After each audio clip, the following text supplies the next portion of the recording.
నమస్కారం వార్తలకు స్వాగతం ముందుగా ముఖ్యాంశాలు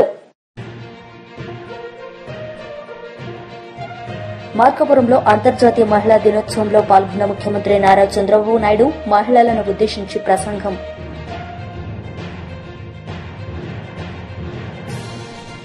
సికింద్రాబాద్ పరేడ్ గ్రౌండ్స్ లో ఇందిరా మహిళా శక్తి సదస్సులో పాల్గొన్న ముఖ్యమంత్రి రేవంత్ మహిళలను ఉద్దేశించి ప్రసంగం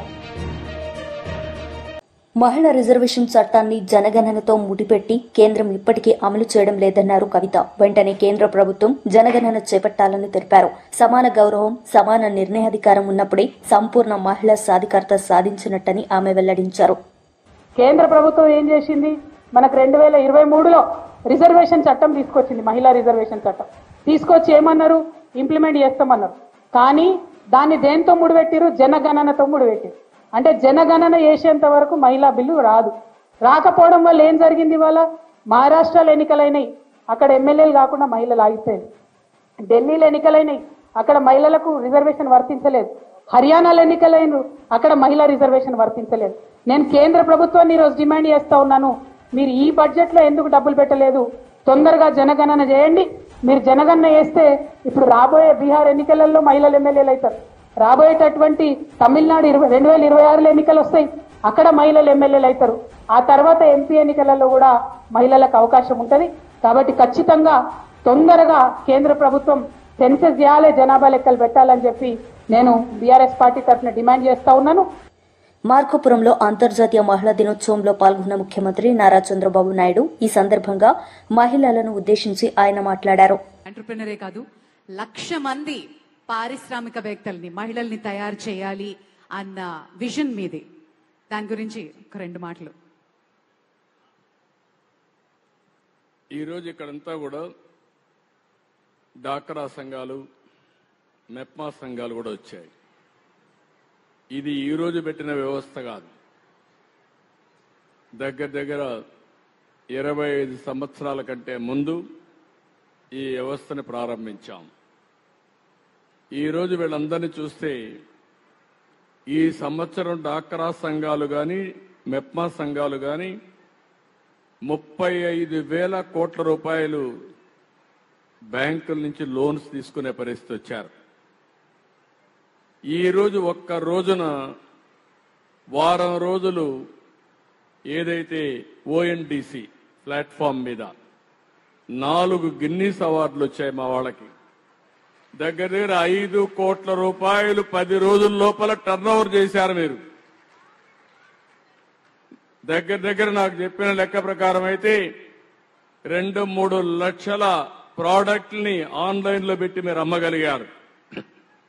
అంటే మీరు తయారు చేసే వస్తువుల్ని ఏ ప్లాట్ఫామ్ మీదైనా పెట్టి మీరు ఇంట్లో తయారు చేయడం, ప్లాట్ఫామ్ ఉపయోగించుకోవడం, అక్కడి నుంచి నేరుగా వెళ్లి ఎవరికి పోవాలనో వాళ్ళకి చేరుతుంది, డబ్బులు మాత్రం మీ అకౌంట్కు వస్తుంది. అలాంటి వ్యవస్థకు శ్రీకారం చుట్టారు. టెక్నాలజీలో మా వాళ్ళని చూస్తే ఏమమ్మా టెక్నాలజీ పర్ఫెక్ట్ గా వాడతారా? అందరి దగ్గర ఫోన్లు ఉన్నాయా? ఫోన్లు ఉన్న పైకెత్తండి, చేతులు పైకెత్తండి. అందరికీ ఫోన్లు ఉన్నాయి.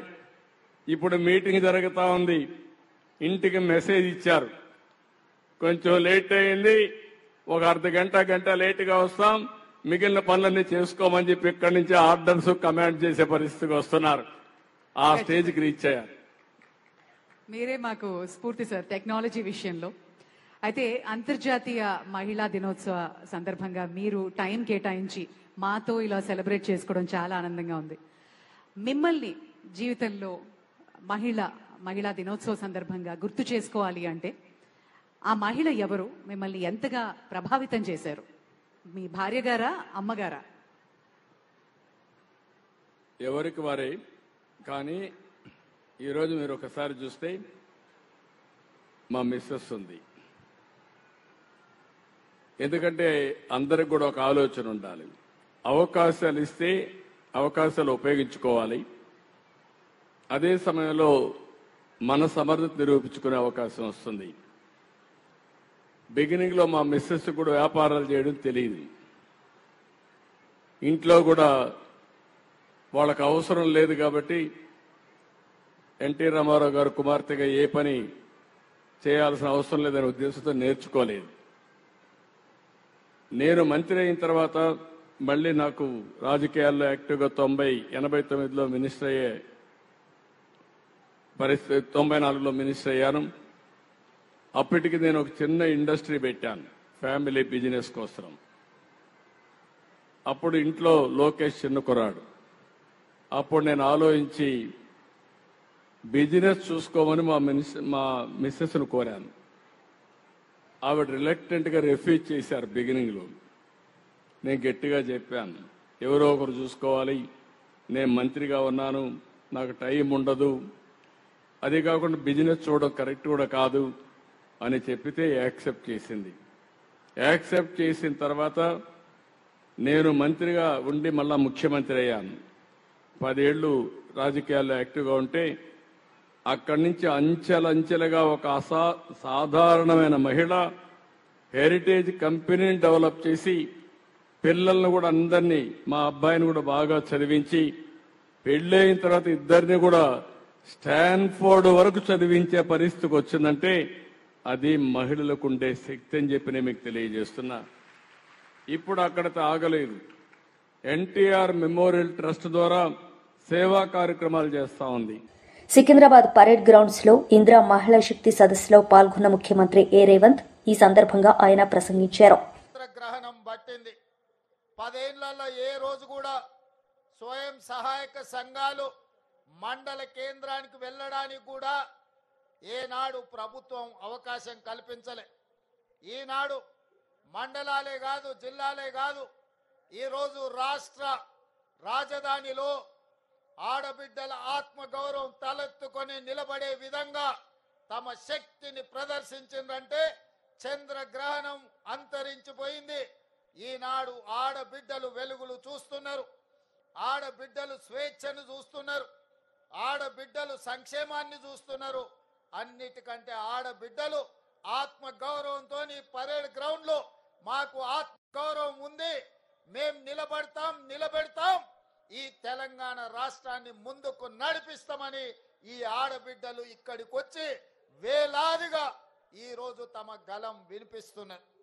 ఇవాళ మా ఆడబిడ్డలను నేను అడగదలుచుకున్న, 10 సంవత్సరాలు ఆనాటి పాలనను చూసిండ్రు, 15 నెలల ఈనాటి పాలనను మీరు చూస్తున్నారు.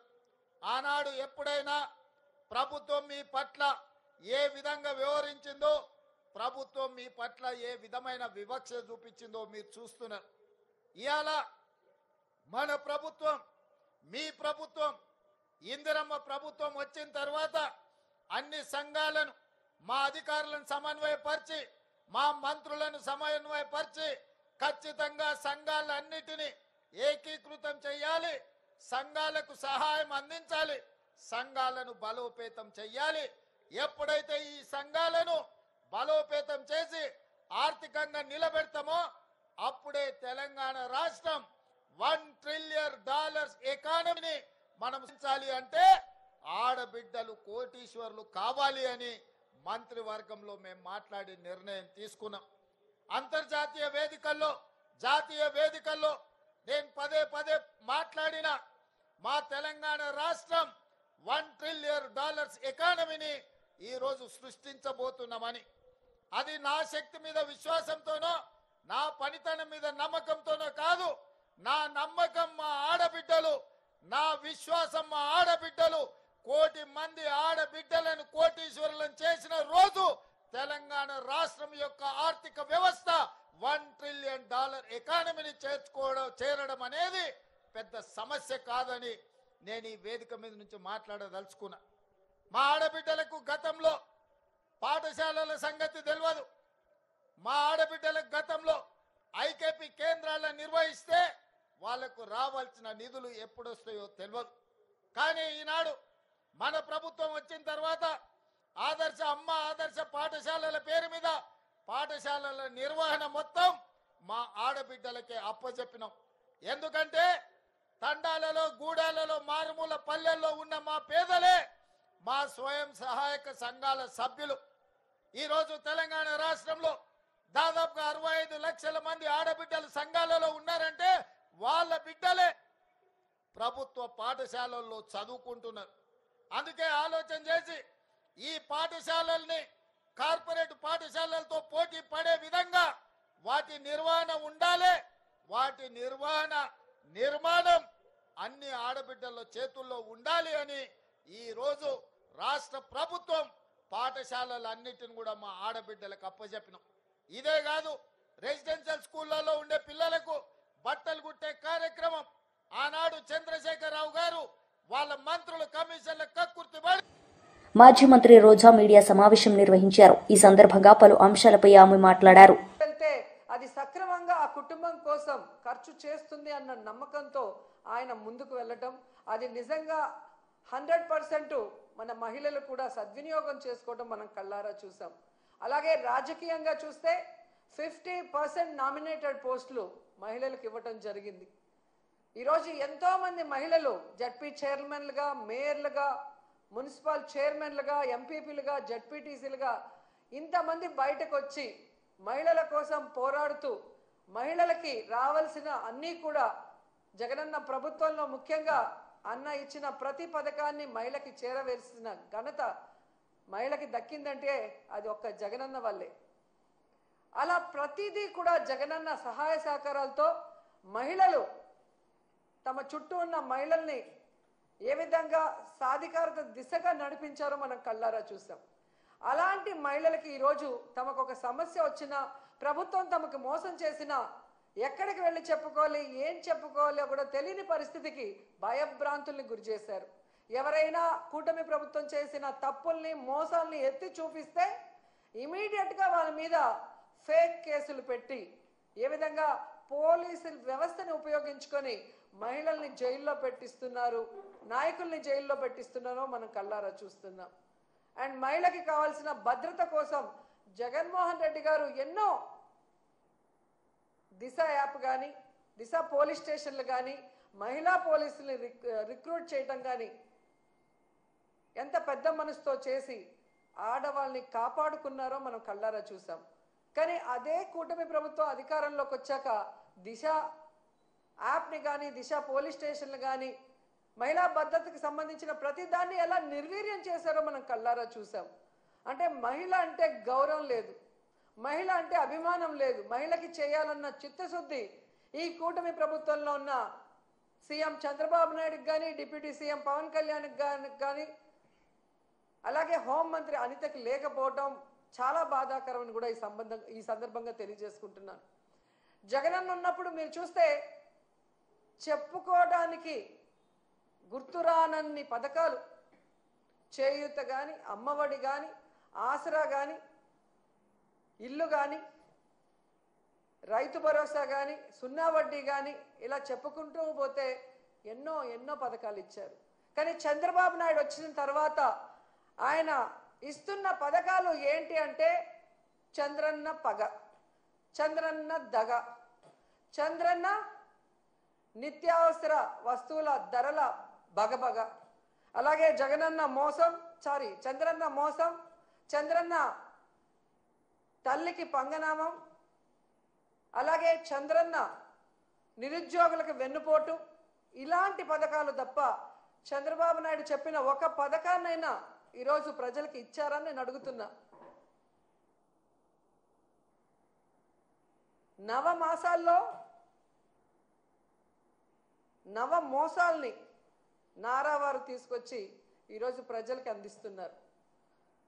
మహిళలు ఈరోజు అంతర్జాతీయ మహిళా దినోత్సవ సందర్భంగా ఎక్కడ నలుగురు కలిసినా ఈ కూటమి ప్రభుత్వం మంచి ప్రభుత్వం కాదు, మహిళల్ని ముంచే ప్రభుత్వాన్ని ఘంటాపదంగా చెప్తున్నారు. అలాంటి సమయంలో చంద్రబాబు నాయుడు గారు ఆయన ప్రభుత్వం ఈరోజు మహిళా దినోత్సవాన్ని రాష్ట్ర వ్యాప్తంగా ఘనంగా చేయండి అని చెప్పడమే కాకుండా ఆయన పాల్గొంటున్నాడన్న విషయాన్ని కూడా ఇప్పుడే వైఎస్ జగన్ పాలనలో దిశ యాప్ తోడుంటే చాలు, అర్ధరాత్రైనా నిర్భయంగా రోడ్డు మీద నడవగలిగాం. నేడు మహిళల భద్రత గాలిలో దీపంలా ఉందని వరుడు కళ్యాణి అన్నారు. ఆనాడు నామినేటెడ్ పోస్టులు అమ్మాయిల పనుల్లో 50% వాటా మహిళలకిచ్చారని ఆమె తెలిపారు. ఆ దిశ వ్యవస్థలో దిశ యాప్, మనందరి ఫోన్లో దిశ యాప్ ఉంది కదా, దిశ యాప్ ఉంటే చాలు, మనకెవరూ తోడవసరం లేదు. అర్ధరాత్రి అయినా ధైర్యంగా రోడ్డు మీద నడిచి వెళ్ళే వాళ్ళం. ఎందుకంటే ఎవరైనా ఇబ్బంది పెడితే ఆ SOS బటన్ నొక్కితే 5 నిమిషాల్లో పోలీసులు వచ్చి మనల్ని రక్షిస్తారన్న ధైర్యం. ఈరోజు ఆ దిశ యాప్ లేదు. ఈ ప్రభుత్వం అధికారంలోకి వచ్చిన వెంటనే దిశ యాప్ని నిర్వీర్యం చేసింది. దిశ పోలీస్ స్టేషన్స్ లేవు, సరిగ్గా పనిచేయట్లేదు. అలాగే ఆ దిశ యాక్ట్, దిశ చట్టాన్ని ఆ రోజు జగన్మోహన్ రెడ్డి గారు ఇక్కడ అసెంబ్లీలో చట్టం చేసి కేంద్రం దగ్గరికి పంపించారు. కేంద్రంలో పెండింగ్లో ఉన్న అందులో ఉన్న అంశాలన్నీ కూడా మన రాష్ట్రంలో అమలయ్యేట్టుగా చేయడం జరిగింది. మహిళల వైపు కన్నెత్తి చూడాలంటేనా భయపడే పరిస్థితులు ఆ రోజు ఉండేది. ఈ రోజు చూస్తే మహిళల భద్రత గాల్లో దీపంలో ఉండే పరిస్థితి ఈ కూటమి ప్రభుత్వం అధికారంలోకి వచ్చాక మనం చూస్తూ ఉన్నాం. గతంలో అయితే మన మహిళలకి 50% రిజర్వేషన్స్ రాజకీయ పదవుల్లో, అలాగే నామినేటెడ్ వర్క్స్లో అన్నింట్లో కూడా 50% రిజర్వేషన్స్ జగన్మోహన్ రెడ్డి గారు ఇచ్చిన పరిస్థితి మనందరము చూసాం. అసలు ఎంతో మంది మహిళలు పదవుల్లో కూర్చునేవారు. జెంట్స్ అయితే అనుకునేవారు, అయ్యో జగనన్న ప్రభుత్వంలో మేము మహిళగా ఎందుకు పుట్టలేదా అనేసి. అంత చక్కగా మహిళలకు ఇంపార్టెన్స్ ఇచ్చారు. ఏ పథకం ప్రవేశపెట్టినా, అమ్మఒడి అవ్వచ్చు, చేయూత అవ్వచ్చు, ఆసరా అవ్వచ్చు, అలాగే ఇల్లు ఇవ్వచ్చు, 32 లక్షల ఇళ్ల పట్టాలు ఇచ్చారు, 22 లక్షల ఇల్లు కట్టించారు. అన్నీ కూడా మహిళల పేరుతో ఆ రోజు జగనన్న ఇవ్వడం జరిగింది. అలాగే మంత్రి పదవులు అవ్వచ్చు, ప్రతి దగ్గర కూడా మా శాసన మండలి అయితే వైస్ చైర్మన్గా ఒక మైనారిటీ మహిళకి ఇవ్వడం జరిగింది. అలాగే మనం చూస్తే మంత్రులుగా 4 మహిళలకి మంత్రులుగా అవకాశం ఇచ్చారు. డిప్యూటీ సీఎం పదవి ఇవ్వడం జరిగింది. ఇలా అన్ని రకాలుగా మహిళలకి ఎంతగానో అవకాశాలు ఇచ్చి ప్రోత్సహించారు జగనన్న. మన ఆడవాళ్ళు, మహిళలు సంపాదన కోసం, తమ ఖర్చుల కోసం భర్త మీదో, తండ్రి మీదో, అలాగే కొడుకు మీదో ఆధారపడకూడదు అని చెప్పి ఎంతగానో వాళ్ళకి ఆర్థికంగా చేయూతనిచ్చారు ఆ రోజుల్లో. ఈ రోజు తీసుకుంటే ఎన్నో పథకాలు పెడతాం, జగనన్న కంటే 10 రెట్లు ఎక్కువ ఇస్తామని చెప్పారు. జగనన్న ఎన్నికల సమయంలో ఎంతగానో మొత్తుకున్నా కూడా వినకుండా నమ్మి, కూటమిలో ఉన్న వాళ్ళు చెప్పే మాయ మాటలు నమ్మి ఓట్లు వేయడంతో ఈ రోజు కూటమి అధికారంలోకి వచ్చి ఎంత దారుణంగా మోసం చేసిందో చూసాం. ఒక బడ్జెట్ అయిపోయింది, రెండో బడ్జెట్ అయిపోయింది, చాలా దారుణంగా మోసం చేశారు. ముఖ్యంగా మహిళలకి ఈ ఆడబిడ్డ నిధి అనేసి ఈ పథకం ద్వారా 19 సంవత్సరాల నుంచి 59 సంవత్సరాల మధ్య ఉన్న మహిళలకి నెలకి 1500 రూపాయలు ఇస్తానని చెప్పి నమ్మబలిగితే, అంటే సంవత్సరానికి 18,000 రూపాయలు వస్తాయని చెప్పి మహిళలందరూ నమ్మి ఆ రోజు ఓట్లేస్తే ఎంత ఘోరంగా అంటే మొదటి బడ్జెట్లో రూపాయి కేటాయించలేదు, రెండో బడ్జెట్లో కూడా రూపాయి కేటాయించిన పరిస్థితి. మొన్న బడ్జెట్ సమావేశాల్లో అయితే హోమ్ మినిస్టర్ అనిత గారు రూపాయి కేటాయించలేదని ప్రతిపక్షంలో ఉన్న మేమందరము చెప్తే, మీరు బడ్జెట్ పుస్తకం సరిగ్గా చదువుకొని రండి అని చెప్పారు. ఆవిడ ఈనాడు పేపర్ చూసి కేటాయించామని చెప్పేశారు అనమాట.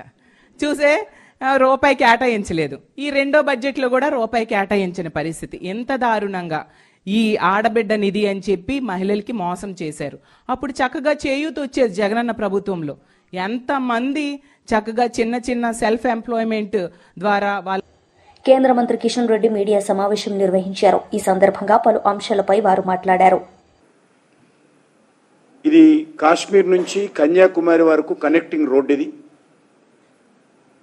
తెలంగాణ, ఆంధ్రప్రదేశ్, కర్ణాటక రాష్ట్రాల మధ్య, కర్ణాటక మధ్య కనెక్టింగ్ రోడ్ ఇది. అదేవిధంగా ఇది ఎలివేటెడ్ కారిడారు, ఎలివేటెడ్ ఫ్లైఓవర్ కూడా. ఇది ఎయిర్పోర్ట్కు, మన హైదరాబాద్ నుంచి ఎయిర్పోర్ట్కి వెళ్ళేటువంటి ప్రజలకు కూడా సిగ్నల్ ఫ్రీ రోడ్ ఇది కాబోతుంది. ఇది 300 కోట్ల రూపాయలతోటి 10 కిలోమీటర్ల పొడుగున ఇది పూర్తయింది. దీన్ని పార్లమెంట్ సమావేశాల తర్వాత నితిన్ గడ్కరీ గారు ఈ యొక్క ఫ్లైఓవర్ 10 కిలోమీటర్ల ఫ్లైఓవర్కు ప్రారంభోత్సవం చేస్తారు. రెండవది హైదరాబాద్ అంబర్పేట చౌరస్తాలో నేషనల్ హైవే 202 4 లేళ్లతో కూడినటువంటి ఫ్లైఓవర్ నిర్మాణము ఆల్మోస్ట్ 90% పూర్తయింది. రాష్ట్ర ప్రభుత్వం ఇంకా 6 ప్రాంతాలలో ల్యాండ్ ఎక్విజిషన్ పూర్తి చేయాల్సి ఉంది. వాళ్ళు ఎంత తొందరగా ల్యాండ్ ఎక్విజిషన్ పూర్తి చేస్తే ఫ్లైఓవర్ కింద వేయాల్సినటువంటి రోడ్డు పూర్తవుతుంది. ఫ్లైఓవర్ మాత్రము కేంద్ర ప్రభుత్వం పూర్తి చేసింది. కింద కూడా కేంద్ర ప్రభుత్వం ఆ యొక్క రోడ్డు పూర్తి చేయాల్సి ఉంది. అది నేను ఇటీవల జిహెచ్ఎంసీ కమిషనర్కు మిగతా అధికారులందరూ కూడా చెప్పడం జరిగింది. తొందరగా ల్యాండ్ ఎక్విజిషన్ పూర్తి చేస్తే కింద కూడా రోడ్డు వేసేస్తాము. ఇది మరి 2 కిలోమీటర్ల పొడుగు, సుమారు 400 కోట్ల రూపాయల ఖర్చు అయింది దీనికి. ఇది కూడా NH-163 తెలంగాణలోని ప్రధాన పట్టాలైనటువంటి యాదాద్రి, భువనగిరి, వరంగల్ అర్బన్, ములుగు, ఛత్తీస్గఢ్ కలిపేటువంటి రోడ్డు ఇది. ఇది ఎన్టీ రామారావు గారు ముఖ్యమంత్రిగా ఉన్నప్పుడు ఈ నేషనల్ హైవే వైడనింగ్ చేయడం జరిగింది. అంబర్పేటలో 2 సైడ్స్ రిలీజియస్ సంబంధించినటువంటి గ్రేవ్ యార్డ్ కారణంగా ఈ రోడ్డు వైడనింగ్ అక్కడ ఆగిపోయింది. అనేక సంవత్సరాలుగా ఈ సమస్య పరిష్కారం కోసం నేను శాసనసభ్యుడు అయిన తర్వాత నితిన్ గడ్కరీ గారితో మాట్లాడి ప్రధానమంత్రి ఆదేశాలతో అక్కడ ఆ యొక్క గ్రేవ్ యార్డ్కి ఇబ్బంది లేకుండా ఫ్లైఓవర్ నిర్మాణానికి అంగీకరింపచేసి ప్రాజెక్టు శాంక్షన్ అయిన తర్వాత పనులు మొదలుపెట్టాము. కానీ రాష్ట్ర ప్రభుత్వం నుంచి భూసేకరణకు సంబంధించినటువంటి పనులు ఆలస్యం కావడము, ఇంకా 6 ప్రాంతాల్లో భూసేకరణ కాని కారణంగా అంబర్పేట ఫ్లైఓవర్ ఇంకా కొద్దిగా పెండింగ్లో ఉందనే విషయాన్ని ఈ సందర్భంగా మనవేస్తున్నాను.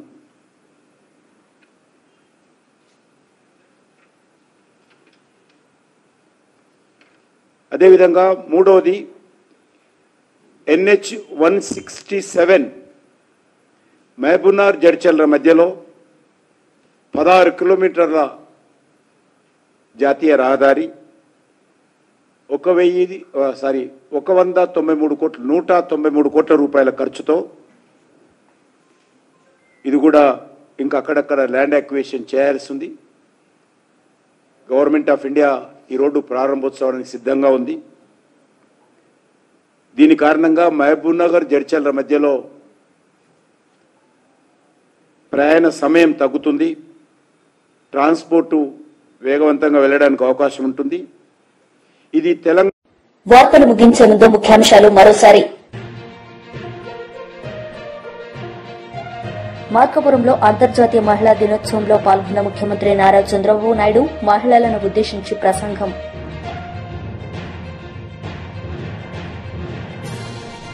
సికింద్రాబాద్ పరేడ్ గ్రౌండ్స్ లో ఇందిరా మహిళా శక్తి సదస్సులో పాల్గొన్న ముఖ్యమంత్రి రేవంత్ మహిళలను ఉద్దేశించి ప్రసంగం. ఈ వార్తలు ఇంతటితో సమాప్తం. తిరిగి ప్రసారమయ్యే వార్తల్లో మళ్లీ కలుద్దాం. అంతవరకు సెలవు. నమస్తే.